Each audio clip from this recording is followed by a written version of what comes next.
മുൻ Indian cricket താരം കപിൽ ദേവ് ഡയറക്ടറായുള്ള Kochi medical city tourism development private limited കടമക്കുടിയിൽ പൊക്കാളിപ്പാടശേഖരം നികത്താനൊരുങ്ങിയതാണ് വിവാദത്തിനിടയാക്കിയത്. 130 ഏക്കറോളം വരുന്ന സ്ഥലത്ത് ആശുപത്രി സമുച്ചയം പണിയാനാണ് കമ്പനി ഉദ്ദേശിക്കുന്നത്. 7000 പേർക്ക് തൊഴിൽ നൽകുമെന്നാണ് വാഗ്ദാനം. മെഡിക്കൽ സിറ്റി സ്ഥലമേറ്റെടുത്ത ശേഷം പ്രദേശത്ത് കാര്യമായ കൃഷിയൊന്നും നടന്നിട്ടില്ല. ഇതിനിടെയാണ് സ്ഥലം നികത്താനുള്ള പ്രാരംഭ നടപടികളുമായി കമ്പനി രംഗത്തെത്തിയത്. ഇത് ഗുരുതരമായ പരിസ്ഥിതി പ്രശ്നങ്ങൾ ഉണ്ടാക്കുമെന്നും ഒരു കാരണവശാലും പാടം നികത്താൻ അനുവദിക്കില്ലെന്നും കർഷക തൊഴിലാളികളും യൂണിയൻ നേതാക്കളും വ്യക്തമാക്കി. വൻകിടക്കാർ ഇത് മേടിച്ച് കൂട്ടുന്നതാണ്. പ്രതിഷേധമായിട്ട് തന്നെ ഇടപെടേണ്ടി വരും. കപിൽ ദേവിനെ പോലെയുള്ള വൻകിട ബിസിനസ്സുകാർ 1 ഇഞ്ച് സ്ഥലം പോലും നികത്തുന്നതിന് ഞങ്ങൾ സമ്മതിക്കില്ല. 2 ദിവസം മുൻപ് പ്രതിപക്ഷ നേതാവ് VS അച്യുതാനന്ദനും പ്രദേശം സന്ദർശിച്ച കമ്പനിയുടെ നീക്കത്തിനെതിരെ പ്രതിഷേധം രേഖപ്പെടുത്തിയിരുന്നു. അതിനിടെ സംഭവം വിവാദമായ സാഹചര്യത്തിൽ പരിശോധിച്ച് റിപ്പോർട്ട് സമർപ്പിക്കാൻ RDOയ്ക്ക് നിർദ്ദേശം നൽകിയതായി ജില്ലാ കളക്ടർ അറിയിച്ചു.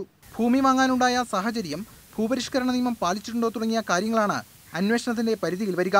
എന്നാൽ സ്ഥലമേറ്റെടുത്തിട്ട് വർഷങ്ങളായെന്നും ഭൂമി നികത്തി നിർമ്മാണം തുടങ്ങാൻ സർക്കാർ അനുമതി നൽകിയില്ലെങ്കിൽ പദ്ധതി ഉപേക്ഷിച്ച് കേരളം വിടുമെന്നും മെഡിക്കൽ സിറ്റിയുടെ കൊച്ചിയിലെ അധികൃതർ വ്യക്തമാക്കി. പൊക്കാളി കൃഷി പ്രോത്സാഹിപ്പിക്കുന്നതിനായി സർക്കാർ അടുത്ത കാലത്ത് പൊക്കാളി റിജുനേറ്റിംഗ് മിഷൻ തുടങ്ങിയിരുന്നു. ഈ സാഹചര്യത്തിലാണ് പൊക്കാളിപ്പാടങ്ങൾ നികത്താനുള്ള ശ്രമം.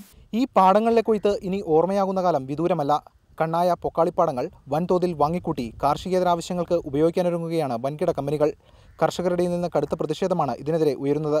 ക്യാമറമാൻ മുരളീധരനൊപ്പം S. Ragin, India Vision, Kochi.